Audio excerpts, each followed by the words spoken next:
Avec la prière de Nelly, que dire?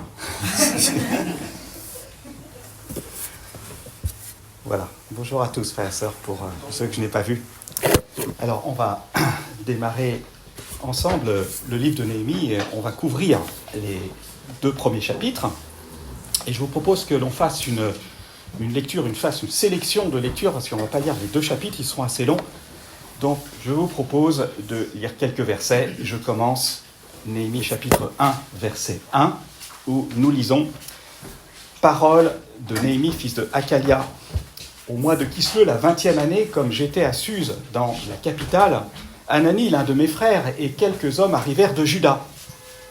Je les questionnais au sujet des Juifs réchappés qui étaient restés de la captivité et au sujet de Jérusalem. Ils me répondirent, « Ceux qui sont restés de la captivité sont là dans la province au comble du malheur et de l'opprobre. Les murailles de Jérusalem sont en ruine et ses portes sont consumées par le feu. » Lorsque j'entendis ces choses, je m'assis, je pleurais, je fus plusieurs jours dans la désolation. Je jeûnais et je priais devant le Dieu des cieux. Et je dis, « Ô Éternel, Dieu des cieux, Dieu grand et redoutable, toi qui gardes ton alliance et qui fais miséricorde à ceux qui t'aiment et qui observent tes commandements, que ton oreille soit attentive et que tes yeux soient ouverts. Écoute la prière que ton serviteur t'adresse en ce moment, jour et nuit, pour tes serviteurs, les enfants d'Israël. » Verset 8. « Souviens-toi de cette parole que tu donnas ordre à Moïse ton serviteur de prononcer. Lorsque vous pécherez, je vous disperserai parmi les peuples, mais si vous revenez à moi, et si vous observez mes commandements et les mettez en pratique, alors, quand vous seriez exilés à l'extrémité du ciel, de là je vous rassemblerai, et je vous ramènerai dans le lieu que j'ai choisi pour y faire résider mon nom. » Verset 11. « Donne aujourd'hui du succès à ton serviteur, et fais-lui trouver grâce devant cet homme. » J'étais alors échanson du roi. Chapitre 2. Au mois de Nissan, la 20e année du roi Artaxerxès, comme le vin était devant lui, je pris le vin et je l'offris au roi. Jamais je n'avais paru triste en sa présence. Le roi me dit, « Pourquoi as-tu mauvais visage? Tu n'es pourtant pas malade. Ce ne peut être qu'un chagrin de cœur. » Je fus saisi d'une grande crainte et je répondis au roi, « Que le roi vive éternellement. Comment n'aurais-je pas mauvais visage lorsque la ville où sont les sépulcres de mes pères est détruite et que ses portes sont consumées par le feu ?» Et le roi me dit, « Que demandes-tu » Je priais le Dieu des cieux. Et je répondis au roi, « Si le roi le trouve bon et si ton serviteur lui est agréable, envoie-moi en Juda, vers la ville des sépulcres de mes pères, pour que je la rebâtisse. » La suite nous montre donc que le roi va accorder à Néhémie ce qu'il va lui demander. Il va partir à Jérusalem. Arrivé là-bas, il va prendre 3 jours de repos et de nuit, il va aller inspecter une partie de la muraille, versets 11 à 15. Et probablement le lendemain, il va dire au magistrat, verset 17, « Voyez le malheureux état où nous sommes. Jérusalem est détruite et ses portes sont consumées par le feu. Venez, rebâtissons la muraille de Jérusalem et nous ne serons plus dans l'opprobre. » Et je leur racontais comment la bonne main de mon Dieu avait été sur moi et quelles paroles le roi m'avait adressées. Ils dirent, « Levons-nous et bâtissons. » Et ils se fortifièrent dans cette bonne résolution. La suite du passage nous montre que les ennemis vont chercher à intimider les Juifs, verset 19, mais Néhémie, verset 20, va leur faire cette réponse. Le Dieu des cieux nous donnera le succès. Nous, ses serviteurs, nous nous lèverons et nous bâtirons, mais vous, vous n'avez ni part, ni droit, ni souvenir dans Jérusalem. Jusqu'ici la parole de Dieu. Si le livre d'Esdras peut être considéré comme, nous l'avons vu, le livre de la restauration du temple et restauration du peuple, bien le livre de Néhémie est celui de la reconstruction, avec 2 parties. 2 parties, reconstruction de la muraille dans les 6 premiers chapitres, avec comme apogée l'achèvement de la muraille, chapitre 6, et réinstruction du peuple dans les 7 derniers chapitres, avec comme apogée la dédicace de la muraille. Et le tout sur une période de 14 ans. Néhémie est arrivé 13 années après Esdras. Vous l'avez en bleu et en jaune. Il y a un truc là qui sonne. 15 années après la reconstruction de la muraille, il va écrire ce livre pour encourager les lecteurs de l'époque à se souvenir d'abord deux choses. D'abord que Dieu n'a pas changé, mais ensuite que Dieu est à l'œuvre. Il est à l'œuvre pour faire d'eux, toujours continuer son projet de faire d'eux un peuple à part, un peuple d'adorateurs, même si la purification des cœurs s'avère être le combat le plus difficile à mener. Si la reconstruction de la ville et du peuple, si on peut dire, sont au cœur du livre, il faut mentionner que c'est parce que simplement, c'est déjà dans le cœur de Dieu. Ça, c'est pour cela. Maintenant, je voudrais vous faire remarquer qu'il y a une petite expression qui revient à 4 reprises dans tout le livre, mais uniquement dans les 2 chapitres que nous sommes en train de survoler. Et cette petite expression, peut-être vous l'avez remarqué, c'est le Dieu des cieux. Le Dieu des cieux. Elle revient à chapitre 1, versets 4 et 5, et chapitre 2, versets 4 et 20. Et ça revient, on peut dire, comme un marqueur textuel dans 4 contextes différents, et cette expression pointe vers la toute-puissance de Dieu, sa souveraineté, la souveraineté du Très-Haut, comme dira Daniel, qui domine sur le règne des hommes. Et c'est pour ça que j'aimerais intituler mon message « Une vie vécue devant le Dieu des cieux ». Une vie vécue devant le Dieu des cieux. Et j'aimerais aborder avec vous 4 parties. D'abord, se désoler devant le Dieu des cieux. Ensuite, invoquer le Dieu des cieux. Troisièmement, s'appuyer sur le Dieu des cieux. Et quatrièmement, s'associer au Dieu des cieux. Alors, on va commencer avec se désoler devant le Dieu des cieux. Néhémie est à Suse. C'est la capitale de l'Empire perse, mais c'est aussi la résidence d'hiver des souverains de l'époque. Il faut savoir que les murs du palais étaient absolument magnifiquement ornés. Le premier chapitre d'Esther, d'ailleurs, nous donne une idée de la splendeur du palais royal du temps d'Assuérus ou Xerxès, qui était le père d'Artaxerxès, dont il est question ici dans notre livre de Néhémie. Néhémie vivait donc dans le luxe au service de l'empereur, dont il était, nous est-il dit, chapitre 2, verset 1, les chansons. Les chansons, c'est une position donc très honorifique et de confiance. Il faut le savoir, ça consistait à goûter le vin avant de le servir au roi. Mais le cœur de Néhémie, clairement, était ailleurs que dans cette position de prestige. Et la première chose dont il va s'enquérir, n'est-ce pas, auprès de son frère Hanani et de ceux qui sont avec lui, ça va être concernant les rescapés de la déportation. Comment est-ce qu'ils vont ? Et la ville, elle en est où ? Et Jérusalem, est-ce qu'elle est reconstruite ? Verset 2, etc. Et il est probable que la visite du frère de Néhémie avait pour but de s'assurer de son soutien, puisque les Juifs à Jérusalem avaient besoin qu'un des leurs puisse plaider leur cause auprès de l'empereur. Et le récit de Hanani révèle que le peuple restait dans une situation de vulnérabilité, de toute évidence. Les murailles étaient encore en ruine.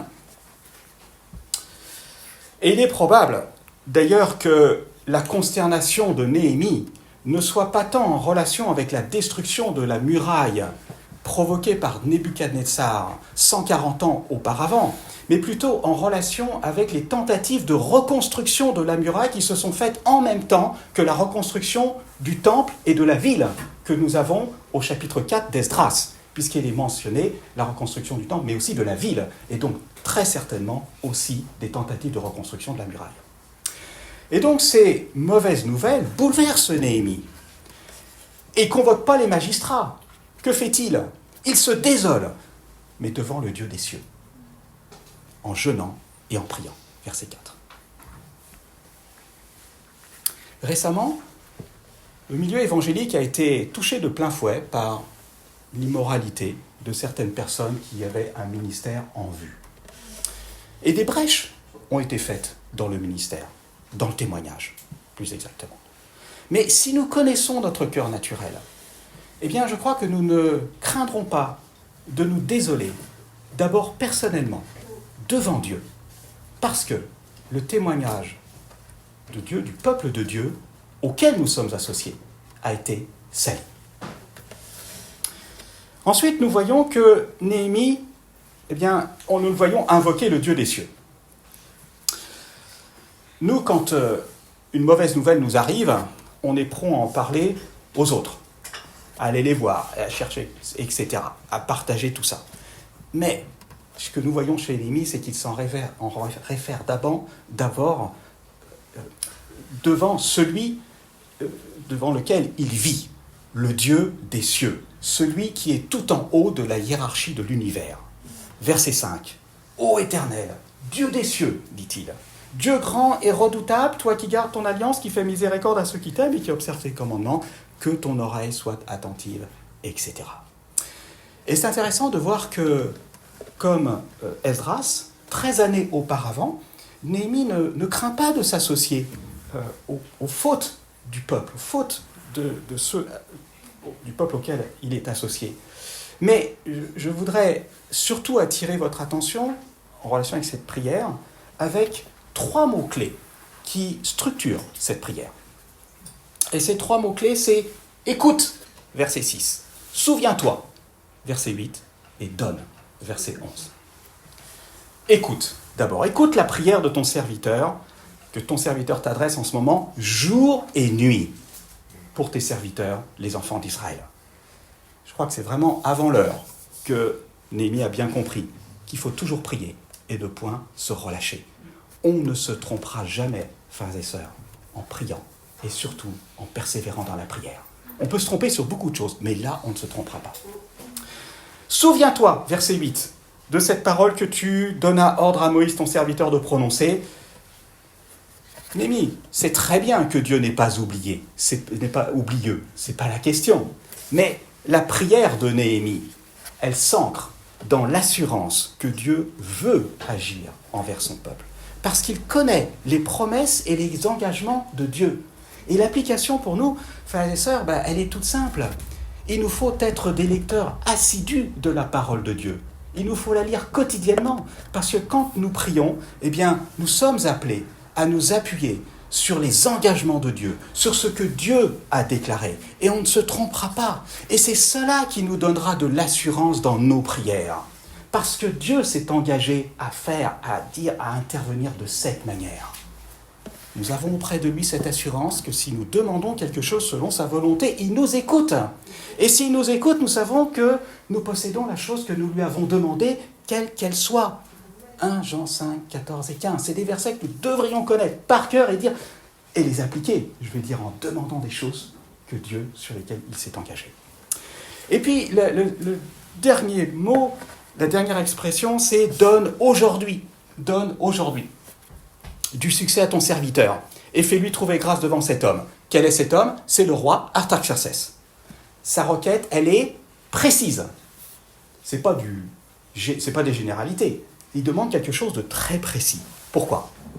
Parce que maintenant, Néhémie à cœur, il a le projet d'aller à Jérusalem. Il a besoin de trouver grâce devant le roi Artaxerxès. Pourquoi aujourd'hui, alors que Néhémie, si vous regardez bien le texte, en fait, il n'a parlé au roi que 4 mois plus tard. Entre le dernier verset du chapitre 1 et le premier verset du chapitre 2, il y a 4 mois qui se sont écoulés. 2 explications possibles et certainement qui sont complémentaires. Néhémie n'était probablement pas le seul échanson. Il y en avait plusieurs. Il y avait un tournus qui se faisait et le moment où lui intervient sur la scène, eh bien, c'était 4 mois plus tard. Ça lui a donné 4 mois pour prier. Première explication. La deuxième, c'est qu'il est probable que cette prière, c'est très certainement, c'est un résumé, en fait, de la prière de Néhémie, de tout ce qu'il a pu dire pendant ces 4 mois. Mais en priant, que s'est-il passé ? Eh bien, il est très probable que Dieu a fait grandir dans le cœur de Néhémie la conviction qu'il devait être lui-même l'instrument et l'exaucement de sa prière, en proposant au roi de l'envoyer en Juda, d'où sa requête du verset 11. Tout ça pour dire, mes amis, que en persévérant dans la prière et en nous appuyant sur ses promesses, Dieu travaille dans nos cœurs. Dieu travaille en nous avant de travailler dans les circonstances, n'est-ce pas? Et il nous incline dans sa volonté et il nous amène à demander à un moment donné des choses précises. Demandez et il vous sera donné. Cherchez et vous trouverez. Frappez et l'on vous ouvrira, dira le Seigneur Jésus dans Matthieu chapitre 7. Et puis, troisièmement, s'attendre au Dieu des cieux. Après 4 mois d'affliction et de prière, de jeûne, Néhémie n'arrive plus à dissimuler sa tristesse à l'empereur. Et on peut le comprendre, n'est-ce pas?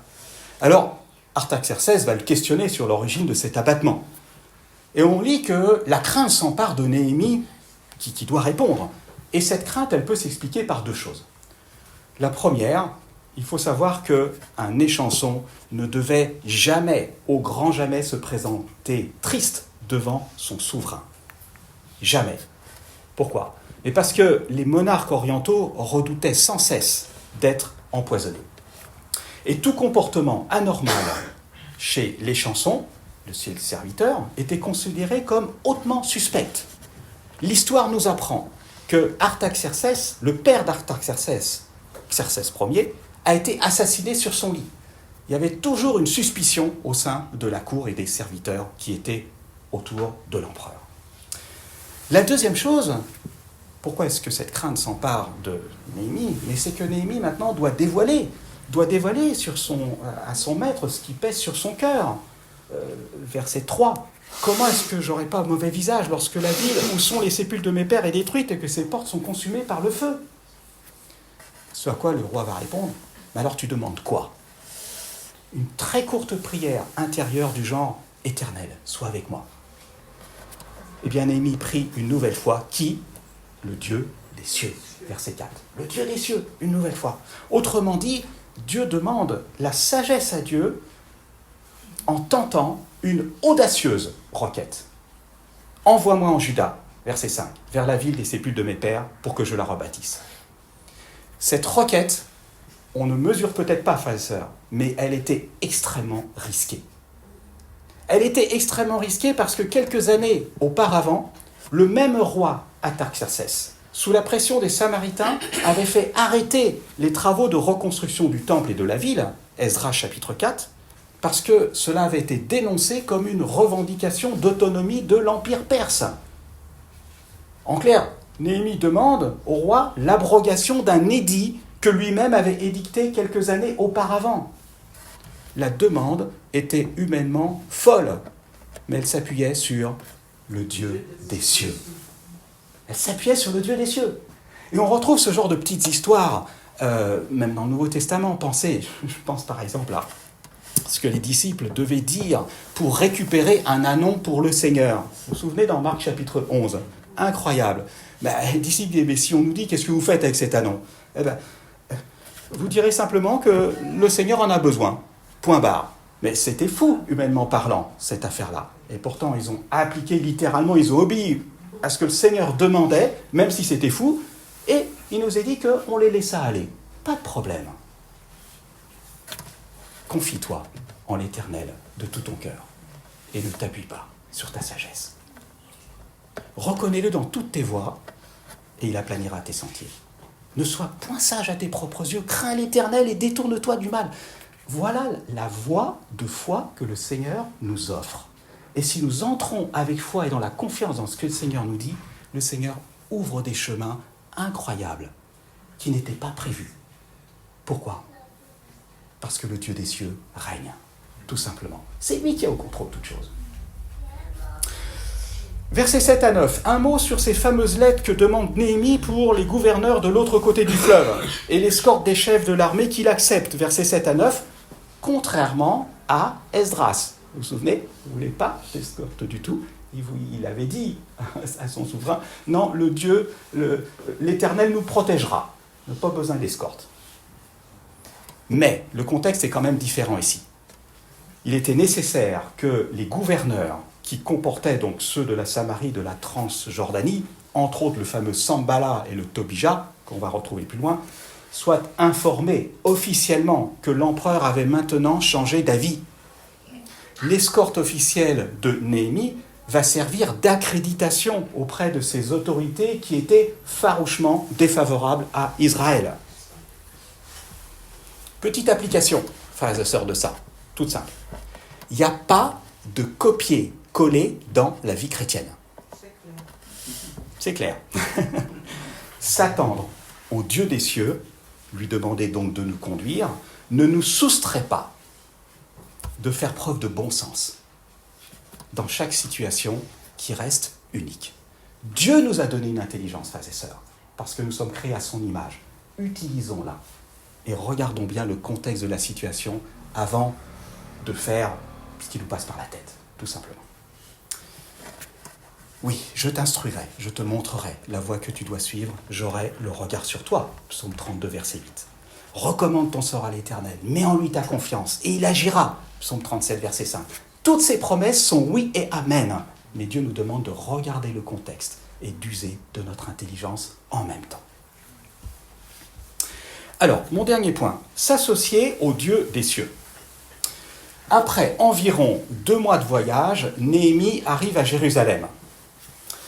Il ne va pas parler tout de suite de ce que Dieu lui a mis à cœur de faire pour Jérusalem, mais après 3 jours après, de nuit, il va décider d'aller constater lui-même l'ampleur de la situation et de tout ce qu'il y a à faire. Il va juste faire un aller-retour d'environ 1,5 km au sud de la muraille en partant de la porte de la vallée jusqu'à la porte de la source, et il va faire demi-tour pour rentrer par où il était sorti. C'est un temps pour se taire et pour parler à Dieu, jusqu'au moment, probablement le lendemain, où Néhémie partage ce que Dieu lui a mis à cœur. Et là, le temps de parler aux hommes est venu. Et remarquez que Néhémie ne va pas critiquer les Juifs qui n'ont rien fait. Pourquoi vous avez laissé la muraille dans cette situation-là ? Non, il raconte au magistrat son audacieux projet de reconstruction et comment Dieu a été bon avec lui en lui faisant trouver grâce auprès du roi. Verset 18. Et ce qui est intéressant de remarquer, c'est que Dieu utilise ce partage convaincant et enthousiaste de Néhémie pour motiver les grands de Juda qui répondent ensemble « Levons-nous et bâtissons !» Et c'est renforcé par le verset 18 « Tous se fortifièrent dans cette résolution. » Alors, on a sous les yeux, dans notre texte, l'exemple, évidemment, d'un leader qui entraîne les autres. Mais j'aimerais souligner que ça révèle aussi un principe d'édification mutuelle et qui est vrai pour nous, ici, à Paris, Beaugrenelle. Quel est-il ? Tout simple, frères et sœurs. Ce qui édifie l'Église, ce n'est pas de critiquer ou chercher les responsables de ce qui ne va pas. Il y a toujours des choses qui n'iront pas. Toujours. Mais ce qui édifie nos frères et sœurs, c'est de leur partager ce que Dieu nous met à cœur et comment le Seigneur a été bon avec nous. Ça édifie l'Église. Par exemple, quand on a partagé les raisons pour lesquelles nous pouvions remercier le Seigneur pour l'année écoulée, 2024, et qu'on a mis les petits post-it là, et que certains ont partagé ce que le Seigneur avait fait, ça c'était encourageant. Ça c'était encourageant, frères et sœurs. Ce qui favorisera l'unité de l'esprit et ce qui nous mettra tous d'accord pour que nous puissions dire « Levons-nous pour bâtir le témoignage de Jésus-Christ ». Et c'est ça que Dieu veut, mes amis. Maintenant, on voit au verset 19 que, évidemment, quand Dieu agit, l'ennemi réagit. Les ennemis d'Israël vont tenter de décourager les Juifs en se moquant d'eux et en les méprisant, et en insinuant qu'ils sont en train de se révolter contre le roi. Mais la réponse de Néhémie va être, on lit, verset 20, « Le Dieu des cieux », une fois de plus, « le Dieu des cieux nous donnera le succès. Nous, ses serviteurs, nous nous lèverons et nous bâtirons. » Voyez, frères et sœurs, Néhémie n'est plus seul à s'associer au Dieu des cieux. Les grands, les magistrats sont avec lui. Néhémie n'est plus seul pour ce grand projet. Les autres responsables s'associent maintenant à lui. Nous, on est ensemble pour faire le job. On croit entendre l'apôtre Paul qui, des siècles plus tard, dira « Si Dieu est pour nous, qui sera contre nous ?» N'est-ce pas ? C'est pas « Si Dieu est pour moi, qui sera contre moi ?» Si Dieu est pour nous, qui sera contre nous? Lui qui n'a point épargné son propre fils, mais qui l'a livré pour nous tous, comment nous ne traiterons pas toutes choses avec lui, etc. J'en arrive à ma conclusion.